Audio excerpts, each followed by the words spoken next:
Baik, Assalamualaikum warahmatullahi wabarakatuh.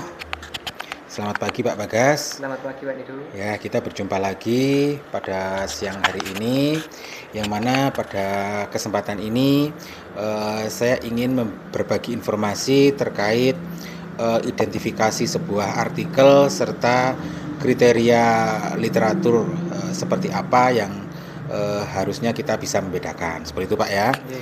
Jadi yang pertama, Pak Bagas tadi sudah membaca ada 2 buah artikel yang mana sudah disampaikan oleh saya kepada Pak Bagas, dan Pak Bagas sudah membacanya. Dengan demikian hasil dari 2 artikel tersebut itu dapat saya sampaikan seperti ini Pak Bagas ya. Yang satu tadi itu adalah artikel abu-abu atau istilahnya adalah grey literatur, di mana dari identifikasi yang diperoleh grey literatur tersebut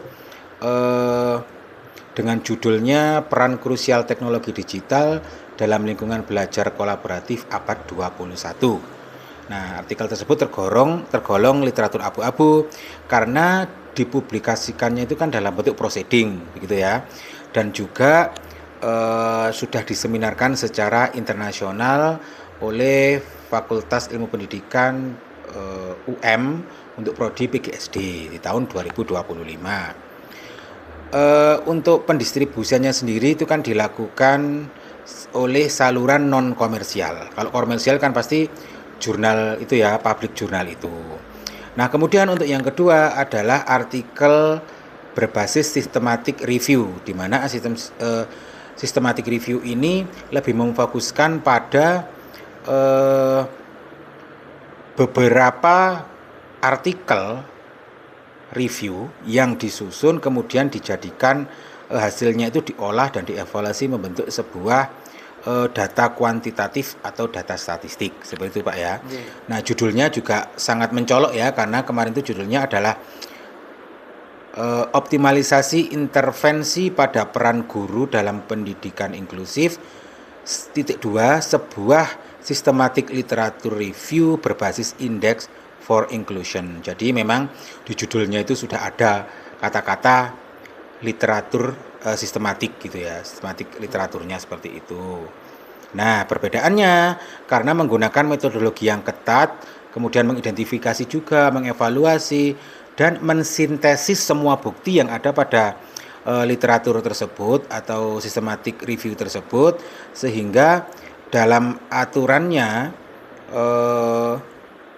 terdapat hasil bukti-bukti tersebut relevan nggak tentang intervensi yang dilakukan oleh guru-guru sekolah inklusif tersebut. Begitu Pak Bagas ya. Ya, Pak. Kemudian untuk kekuatan dan keterbatasannya, kalau tinjauan sistematis itu sendiri menjabarkan bahwa memberikan kesimpulan yang sangat valid dan dapat diandalkan karena meminimalkan bias peneliti.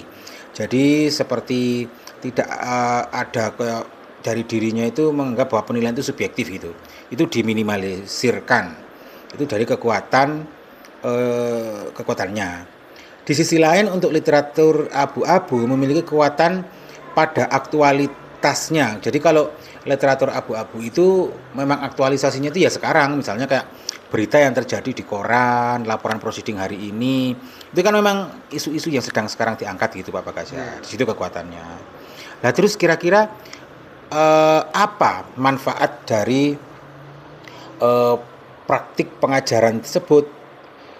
Kita sebagai seorang tenaga pendidik, manfaatnya apa sih Pak kalau kita itu biasanya menggunakan literatur-literatur seperti ini? Nah, jadi dengan temuan dari kedua sumber tadi itu yang sudah Pak Bagas baca itu saling melengkapi untuk mendukung pendidikan inklusif tentunya.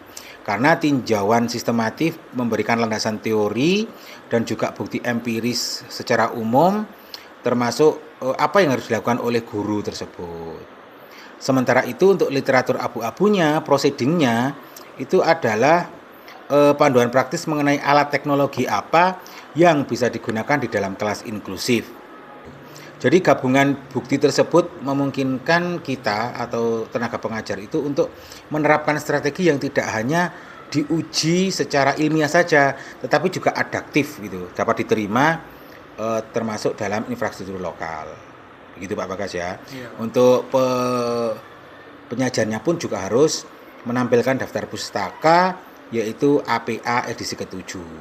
Gitu. Jadi penjabarannya seperti itu terkait literatur abu-abu dan juga yang satunya lagi adalah systematic review tadi itu. Kira-kira mungkin Pak Bagas ada pertanyaan, dipersilakan.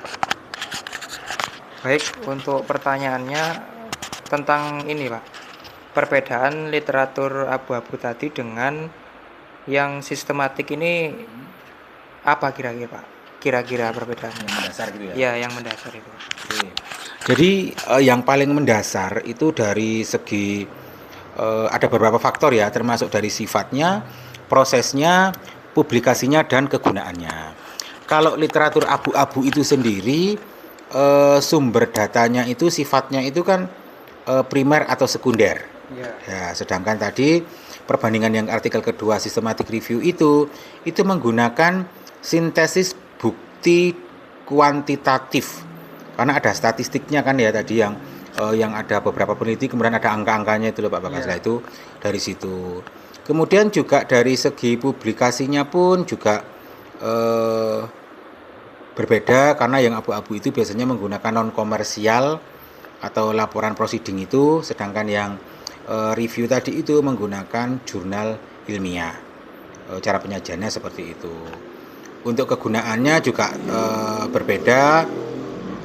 Kalau literatur abu-abu kan menangkap apa yang ada pada fenomena lapangan saat ini yang terkini gitu ya. Sedangkan untuk yang systematic review itu lebih menekankan pada efektivitas secara presisi menggunakan angka tadi itu terkait pemanfaatan suatu suatu kebijakan atau suatu praktik kegiatan tertentu, yang mana kalau di sini kita menggunakan peran guru dalam pendidikan inklusi. Jadi optimalisasinya seperti apa. Nah, begitu Pak Bagas kira-kira. Ada yang lain kira-kira?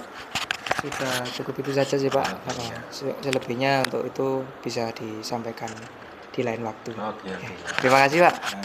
Baik, terima kasih Pak Bagas. Demikian tadi percakapan kita terkait perbedaan dari artikel abu-abu dan systematic review. Demikian tadi perjumpaan saya dengan Pak Bagas. Ada kurang lebihnya kami mohon maaf yang sebesar-besarnya. Akhir kata, wassalamualaikum warahmatullahi wabarakatuh. Waalaikumsalam warahmatullahi wabarakatuh.